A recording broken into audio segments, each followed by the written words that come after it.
Hey everyone.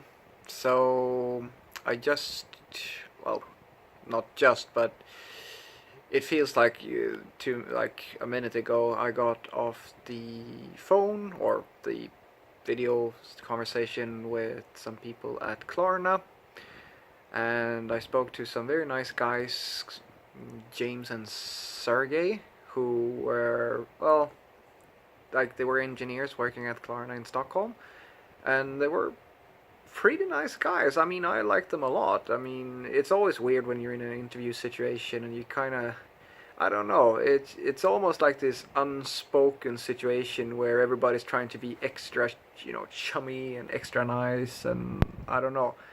But anywho, I quite enjoyed our little conversation, even though it was a little bit like, you know, it's obvious an interview question, and you feel like, I mean, you feel like you're being watched from every possible angle, and they're like, yeah, and then they're writing shit in their little notebooks and on their papers and shit, and you're like, it's like being at like a dog at a show basically, or like I don't know.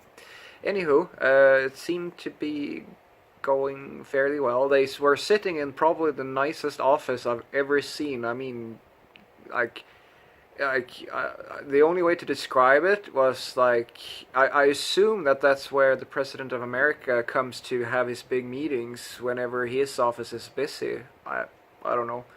Anywho, so the discussion were like a lot of talk about like my work process and all that stuff, that like the way that I do things at Ticketmaster, and yeah, it went overall pretty well. And then they talked to me about my code test, and I completed two of the challenges and failed one, and like this, and I'm gonna be honest, I'm really looking forward to Monday morning where I get to talk to my colleague, who is this like super senior genius man who always like he almost always has the solution for everything and writes perfect code, because I presented the problem to him and then we talked about it, because like if like I don't know about you guys, but immediately when after I fail something, I need to figure out how to make it work so I can learn from that and like improve and like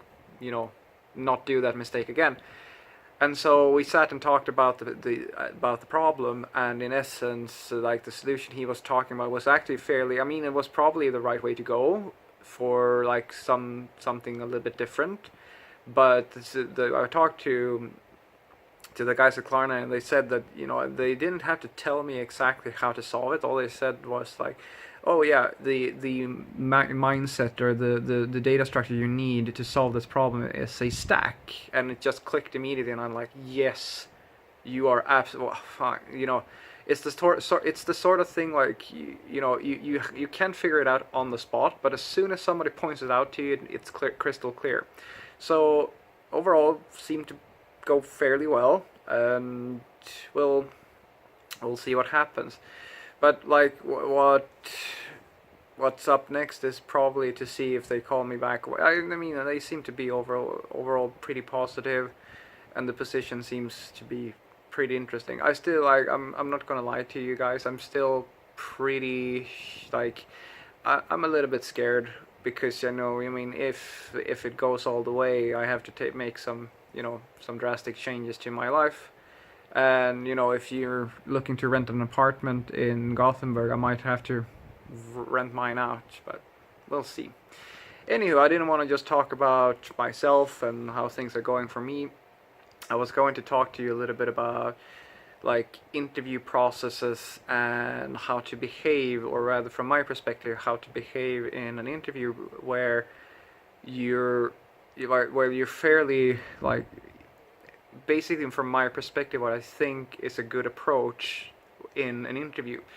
So the first and foremost thing you need to think about is like what is the position that you're applying for, because if you like think of it from their perspective, like they have no idea who you are or what you know, and basically they're trying to figure out if you're a good fit for their company in the little time that they have. Now there is a strength, because the first part of any recruitment process is that they are going to look at your CV, which means that if you're already at the interview stage, you don't have to brag about yourself anymore. You don't have to prove that you know what you like, that you're like all these things that you know, because that should be like they're gonna ask you about it. What's very nice, and like I think if you do it gracefully, it will work in your favor, and that is that you go in, you're just try to be charming, natural, genuine, be honest, genuine, and like sell everything with your eyes. Like they need to see that you're genuine. Like put because if you're phony and you're faking and you're trying to pretend that you're something you're not, they're gonna spot that for the most part. So, what I suggest is that you very discreetly do what I call like conversation fishing, or like hooking people into two different things. So if they're asking you a question, like I got the question, so it's my first day at ticket, like they were asking from their perspective. Okay, so it's my first day and you're supposed to onboard me into your workflow. How do you do that? And I said something along the lines, well, I would start out by making sure that you're feeling welcome, and said, okay, like lunch is on me, first day. I mean, this is of course the truth, but I'll illustrate what I'm talking about.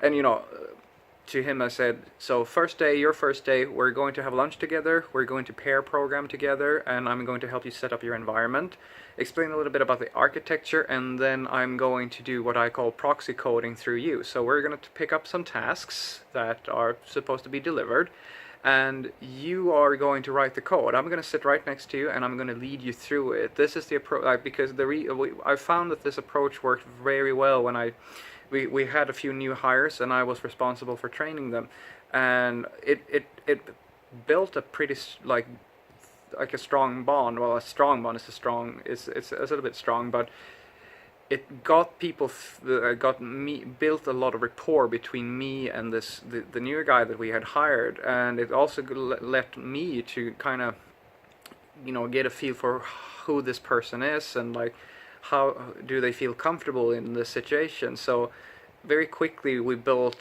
like a good working relationship, and they got to like, because I argue that when you start at a new job, for me at least, I have what I call like the new guy shivers, if you will.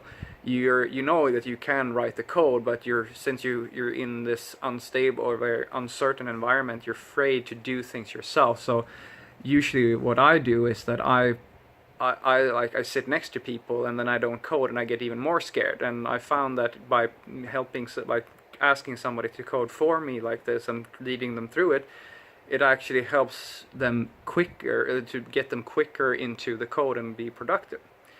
So that's in essence the answer I gave. And if you were like, I didn't deliver this as nicely as I would like to, but if you were paying attention to what I was saying, I got in the fact that, well, I trained somebody at my previous company.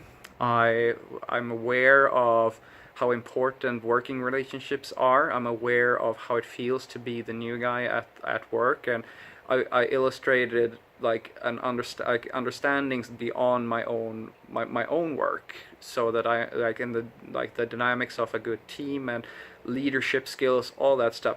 And all I did was to tell them a story about how I helped the new guy at my work.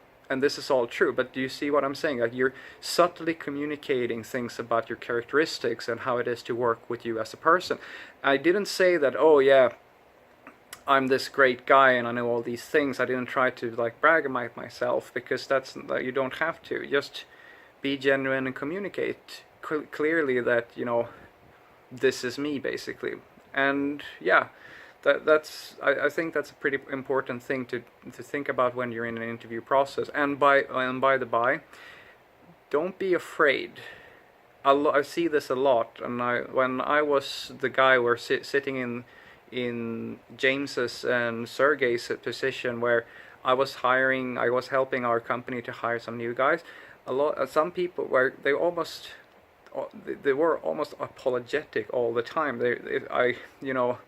And I see this all the time, people, especially in younger people who are getting their first job. It's almost like you're apologizing for wasting my time, or when you're being hired.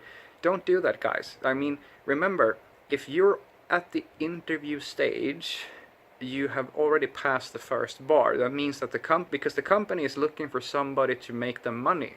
They're looking for an asset.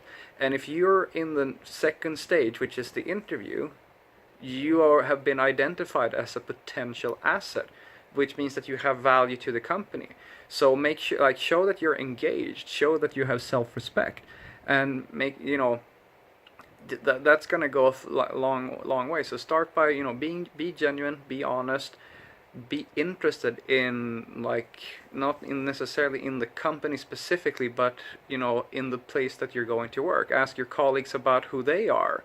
Ask them about, like, what they do in their daily work, because it's going to give you a clear picture of how it is to work. And I mean, in my situation for going to Klarna, I have to ask these questions. I ask them a lot of questions about everything I could possibly think of, not because I'm faking interest, because I'm genuinely interested. Because in my scenario, I mean, I need to I need to know. They need to figure out if I'm going to be a good fit for their team, but I have to figure out if the job is good enough for me to move my entire life to Stockholm. So think a little bit about that. I mean, it's not a one-way thing when you're getting a job. It's not.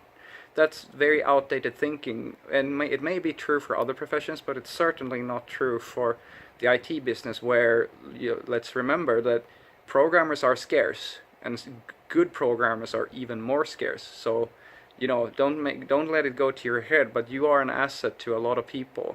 So, don't be afraid to ask questions. And yeah, hopefully that was helpful to you guys. I'll see you around.